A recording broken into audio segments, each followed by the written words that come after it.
기도하겠습니다. 사랑과 은혜가 풍성하신 아버지 하나님, 오늘 이 거룩한 주일 먼 이국 프라하에서 우리를 귀한 하나님의 존전에 불러주신 은혜에 감사와 찬양을 드립니다. 지금 이 시간 세상에서 잔뜩 묻혀온 걱정과 근심, 비교와 경쟁의 먼지를 십자가 앞에 먼저 내려놓습니다.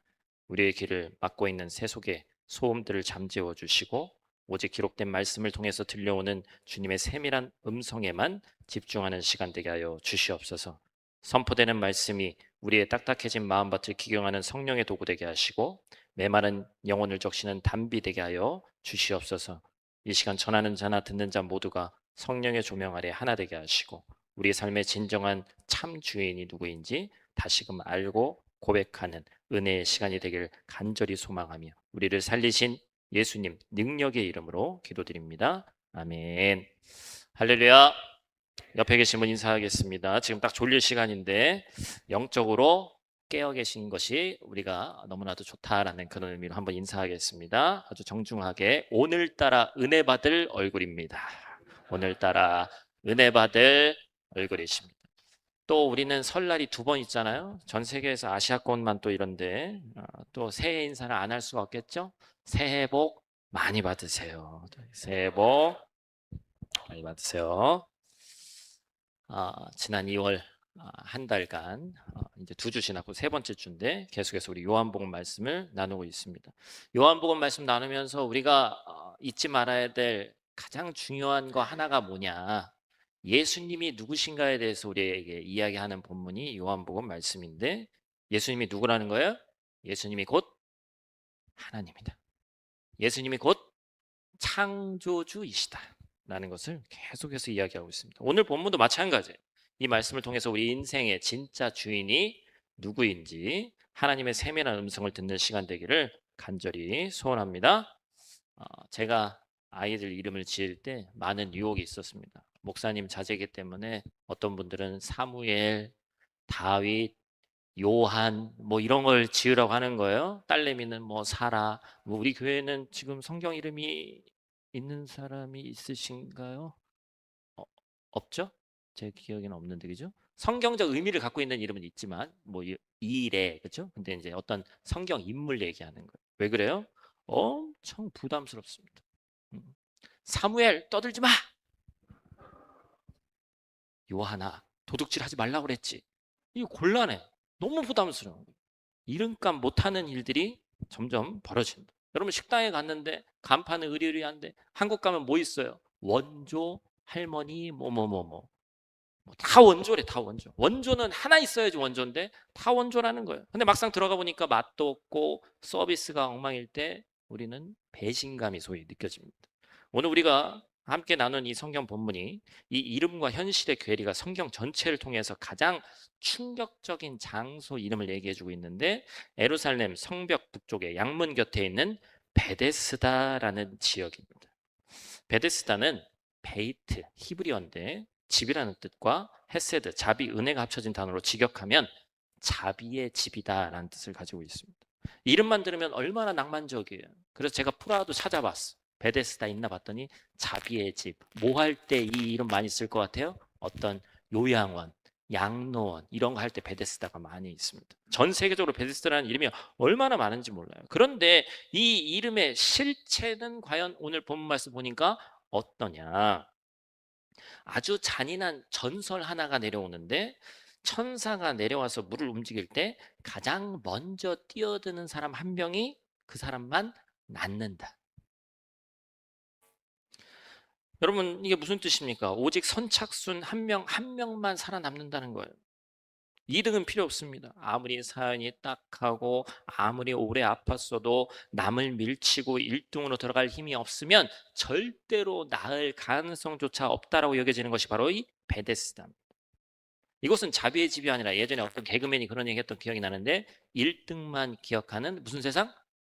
더러운 세상 같은 그러한 곳이었다라는 거예요. 오늘 우리는 이 비정한 경쟁의 한복판에서 무려 38년 동안 낙오된 한 남자의 이야기를 짧은 시간이지만 함께 나눠보도록 하겠습니다. 첫 번째로 우리가 기할 것은 38년의 무기력, 바로 핑계의 병입니다. 이 살벌한 현장 한 곳 속에서 경쟁조차 포기한 한 남자가 있습니다. 성경은 그가 앓은 지 몇 년 됐다고 했어요? 38년이 되었다. 38년, 성경에서는 어떠한 이 숫자를 얘기할 때 그냥 얘기하는 경우가 많지 않습니다.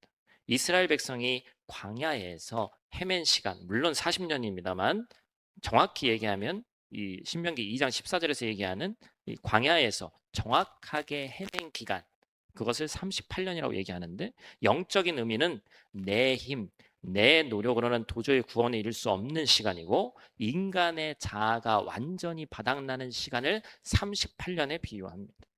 예수님이 그에게 오셔서 물었습니다. 6절 말씀, 내가 낫고자 하느냐? 그럼 여러분 여기에 대한 답은 뭐예요? 낫기를 원합니다. 아멘. 기다리던 말이었습니다.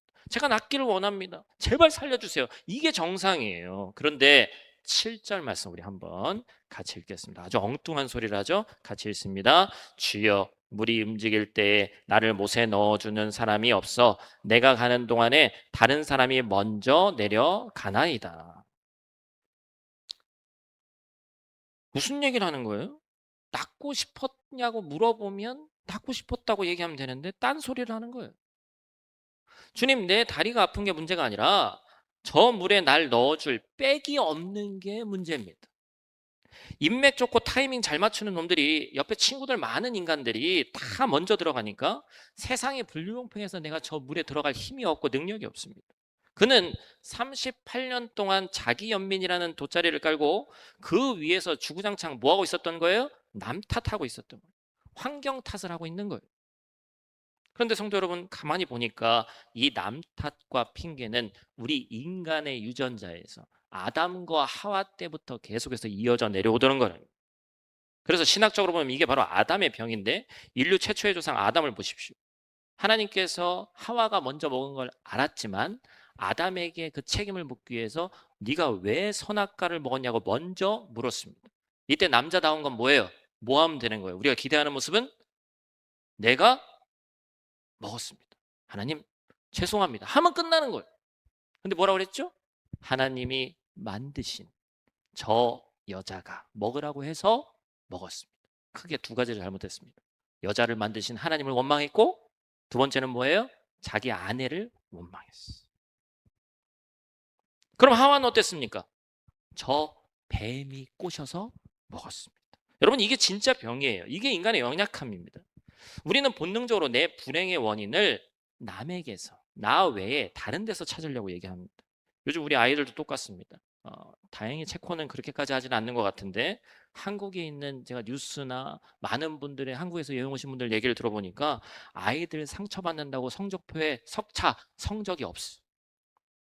그렇죠? 뭐 이것까지는 이해가 가능할 수도 있습니다. 뭐 성적은 뭐 1, 2, 3등 이렇게 안 해도 될 것 같아요. 그런데 위험하다고 운동해도 안 해. 달리기 하다가 1등에서 8등까지 하면 2등하고 3등 한 애들, 뭐 8등 한 애들 좌절한다고 달리기도 안 한대. 수학여행 가요, 안 가요? 위험하다고 안 가. 어른들이 아이들을 실패 없는 온실처럼 키웁니다. 그러다 보니까 조금만 힘들면 핑계가 튀어나오게 돼 있는 거예요. 어른이나 아이나 내 책임은 없이 전부 환경 탓을 합니다. 아이들은 엄마 때문이야. 학원 안 가서 그래. 와이파이 안 돼가지고 숙제 못했어. 이런 말도 안 되는 이야기를 하는 거예요. 신앙도 마찬가지입니다. 치열하게 부딪혀보고 깨져봐야 영적 근육이 생기는데 우리는 늘 핑계를 댑니다. 이 교회는 사랑이 없어. 이 교회는 목사님 설교 스타일이 내 스타일이 아니야. 뭐 그럴 수도 있죠. 누가 나한테 인사를 잘 안 해. 부수적인 것들. 오늘 예배 마치고 제가 구정이 다음 주인 줄 알았는데 이번 주여가지고 부랴부랴 우리 남전도의 주간을 한번 윷놀이 한번 했으면 좋겠다. 누가 얘기하더라고요. 우리 목사님 윷놀이 되게 좋아하는 것 같다고. 제가 윷놀이를 좋아하는 게 아니에요. 다른 것도 했으면 좋겠어. 근데 가족끼리 할 수 있는 것 윷놀이 말고 다른 대안이 있으면 나중에 저한테 얘기해 주시. 이것만 한 게 없어. 근데 이 안에도 윷놀이에도 영적인 의미가 있더라는 거예요. 게임이기 때문에 잔혹한 이 베데스다의 법칙이 적용이 됩니다. 남의 말을 잡아야지 내가 이기고 남이 잘못해야 내가 웃는 것이 게임의 법칙이에요. 이게 세상의 룰입니다. 그런데 교회는 좀 달라야죠. 내가 윷놀이에 져도 환경 탓, 다른 사람 탓하지 말고 이긴 팀에게 진심으로 박수 쳐주는 거예요. 야, 진짜로 잘한다. 말을 너무 잘 쓰시네. 윷 던지는 것도 무슨 어떤 기술이 있나 봐요. 막 높여주는 거예요. 그게 진짜 실력이고 그게 영적 여유이자 패배의 품격이 있어야 돼요. 38년 된 병자는 이런 품격이 없었습니다. 38년 동안 남 탓하느라고 인생을 허비했어요. 그러면 이 지긋지긋한 핑계의 껍질을 우리는 도대체 어떻게 깰 수 있을까요? 두 번째로 우리가 기억할 것은 물의 움직임, 착각의 늪입니다. 이 답답한 38년의 껍질, 이 지긋지긋한 핑계의 감옥을 어떻게 깰 수 있냐? 제가 질문을 하나 던져볼 테니까 예배 시간이기 때문에 막 손 들고 얘기하기는 조금 그렇고 마음속으로 한번 스스로에게 한번 대답해 보시길 바라요. 사람이 인생을 살다가 정말로 답답할 때, 내 힘으로 도저히 안 될 때 마지막으로 본능적으로 하는 행동이 있다고 합니다. 뭘까요? 대상은 한 40대, 50대 정도 되는 나이일 수 있습니다. 그럴 때 뭘 할까요? 뭘 하려고 할까요? 음? 오주요? 오주요는 뭐 이제 집사님 정도면 에브리데이 나오는 얘기고요. 남의 얘기를 비로소 듣기 시작합니다. 저도 40대인데 머지않아 50대가 앞을 기다리고 있어요. 솔직히 얘기하면 제 정신연령 한 30대 초반 정도 되는 것 같거든요. 믿기지가 않아요. 40대, 50대 되면 다른 사람의 이야기를 잘 들으려고 해요? 안 들으려고 해요? 안 듣죠. 40대, 50대가 제일 강직합니다. 이 마음에. 외부의 소리를 내가 듣기 싫은데 내가 인생의 문제와 절벽을 만났을 때 그 순간에 이제 듣기 시작한다는 거예요. 그래서 40대, 50대 되니까 어느 순간 돼서 큰 소리 치던 사람도 위기가 닥쳐오니까 유튜브 강연 찾아보고 멘토를 찾아가고 누군가에게 길을 묻습니다. 왜 그래요? 40년, 50년 자기 인생 절반 정도 살았는데 답이 안 나오는 거예요. 내 데이터베이스에는 정답이 없는 걸 알았습니다. 그래서 외부의 소리, 외부의 지혜를 빌려서 내 한계를 뚫고 싶은 거예요. 저한테도 목사기 때문에 한국에 있을 때도 그랬지만 여전히 여기도 많은 분들이 상담하러 오고 기도 부탁을 합니다. 인생이 너무 안 풀리니까 목사에게서 어떤 정답을 듣고 싶은 거죠. 제가 만약 상담을 이렇게 해드리면 어떨까요? 예예요. 진짜 그런다는 얘기가 아니니까 오해하지 마시기 바랍니다. 집사님, 걱정하지 마십시오. 안델역 쪽에 치킨집 하나 내면 대박 납니다. 간판은 노란색으로 하셔야 돼. 다른 집사님 왔어. 5월에 프라 5로 이사 가서 어느 거리에 있는 어느 집을 계약하세요. 거기가 터가 끝내줍니다. 누구누구 형제님, 자매님, 그 직장은 가지 마세요. 사장님은 관상이 영 아니요. 제가 이렇게 쪽집게 도사처럼 딱딱 짚어드리면 여러분 마음이 뭐 시원할 수도 있죠. 당장은 뻥 뚫릴 수 있겠습니다. 우리 목사님 진짜 영험하다. 뭔가 있는 것 같다. 소문 내실 겁니다. 그런데 여러분 속지 마시길 바랍니다. 그것은 그저 인간의 데이터일 뿐입니다. 사람의 컨설팅은 잠시 위로는 될지 몰라도 죽은 영혼을 살리는 능력이 없습니다. 인간의 말로는 38년 묵은 죄의 습관을 절대로 끊어버릴 수가 없습니다. 그런데도 우리는 여전히 세상에서 물이 그 베데스다 연못에서 물이 움직이기만 기다리는 사람들처럼 살아가고 있어요. 누가 나를 좀 꽂아주지 않나? 언제쯤 대박 터질까? 운이 터질까? 마치 베데스다의 병자들처럼 계속해서 치열하게 그렇게 살아가고 있어요. 여러분 우리가 여기서 냉정하게 직시해야 될 한 사실이 하나 있습니다. 이 병자가 38년 동안 모든 기대를 걸고 들어가고 싶어 했던 베데스다의 물의 움직임이 도대체 그 실체가 뭔가 많은 사람들이 이 예루살렘 성전 근처에 있는 이 베데스다 연못이라고 하는데 사이즈상 있을 수가 없는 거예요.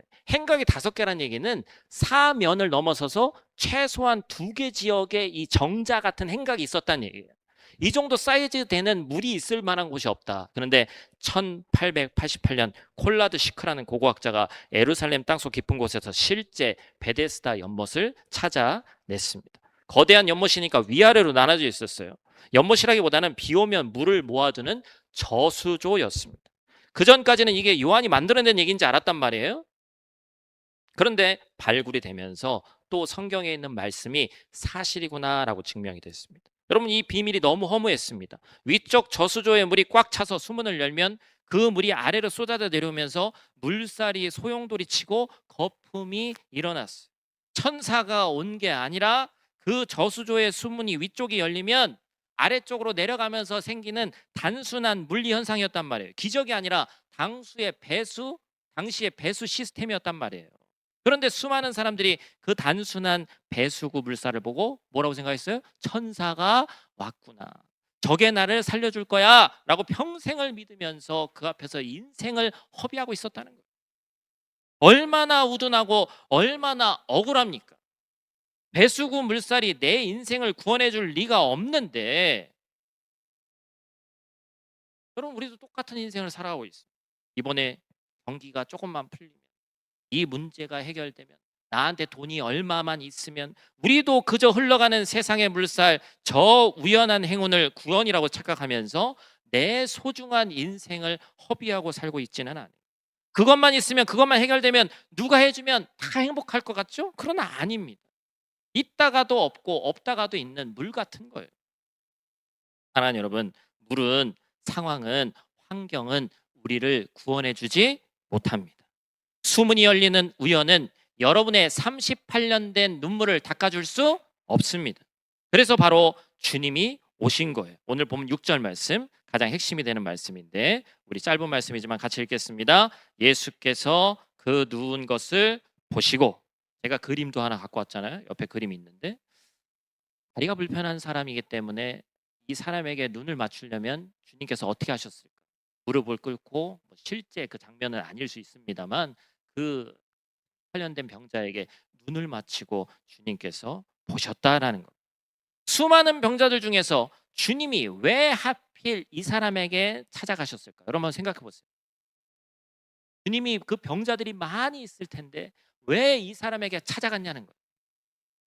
설교는 좀 일방적이긴 하지만 여러분이 머릿속에 좀 생각을 하셔야 됩니다. 그가 믿음이 좋아서 갔을까요? 오늘 성경 말씀의 배경을 보니까 그건 아닌 것 같죠. 기도를 많이 해서 아닐 것 같습니다.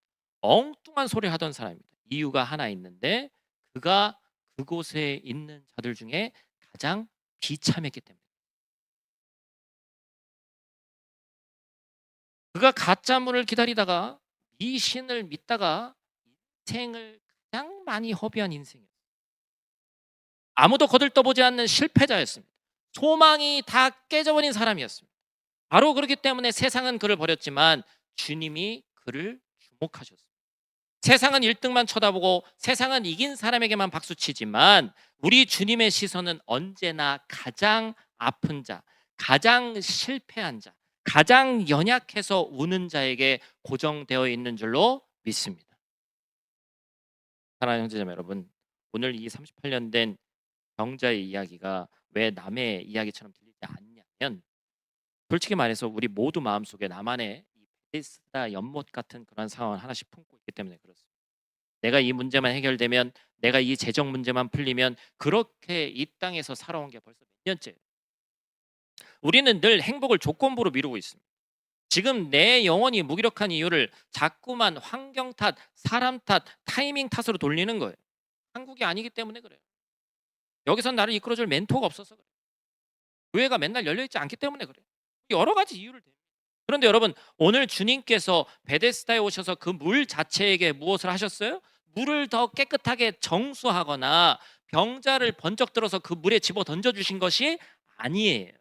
주님은 그들이 목숨 거는 그 물에는 눈길조차 주지 않으셨습니다. 그리고 넌 그래서 문제하면서 꾸짖지도 않으셨습니다. 대신 병자에게 이렇게 말씀하셨죠. 8절과 9절 말씀 같이 읽습니다. 예수께서 이르시되 일어나 내 자리를 들고 걸어가라 하시니 그 사람이 곧 나아서 자리를 들고 걸어가니라. 아멘. 이게 무슨 뜻이에요? 네 인생의 변화는, 네가 병을 낫는 것은 저 물이 움직이는 타이밍과 운에 맡겨진 것이 아니다. 내가 낫는 것은 환경이 바뀌어서 낫는 것이 아니라 지금 내 앞에 있는 나, 창조주이신 예수 그리스도의 눈을 바라보고 일어서려는 너의 믿음 때문에 그 병이 낫는 거예요. 여러분 본문 6절 말씀, 방금 전에 읽은 말씀, 예수께서 그 것을 보셨다라고 말씀하셨어요. 병자는 물만 보고 있었습니다. 병자는 자기보다 앞선 1등의 뒷모습만 보고 자기 신세 한탄을 38년간 하고 있었습니다. 하지만 바로 그 순간 예수님의 시선은 그 병자를 보고 계셨습니다. 세상은 1등만 쳐다봅니다. 세상은 먼저 들어간 사람에게만 박수를 보냅니다. 하지만 우리 주님은 다릅니다. 주님은 38년 동안 실패해서 비참한 인생을 살아가는 사람, 아무도 거들떠보지 않는 그 한 사람에게 시선을 고정하셨다는 거예요. 할렐루야. 여기에 우리의 소망이 있습니다. 오랫동안 아둥바둥대며 내 힘으로 하려고 애쓰다가 지금은 지쳐 쓰러져서 상황만 환경만 탓하던 나를 주님이 역시나 바라보고 계신 거예요. 기억하십시오. 오늘 38년 된 병자에게 주님의 구원이 임한 것은 그의 믿음, 그의 능력, 기도 시간, 신앙 이런 것이 아니었습니다. 가장 비참했기 때문에 그에게 구원이 임했습니다. 여러분에게 묻습니다. 지금 프라하에서 살고 있는 여러분의 영적 상태는 어떻습니까? 내가 생각한 대로 프라하살이 이 정도 하면 이제 40대 중반, 50대 가까우면 내 인생의 계획대로 아무 걱정 없이 안정되게 이 땅에서 잘 살아갈 건데 그렇게 생각했지만 그 생각대로 되고 있나요? 우리 집은 남편도 아내도 사랑하는 자녀도 아무 걱정 없이 아무 문제 없이 잘 살아가고 있습니까?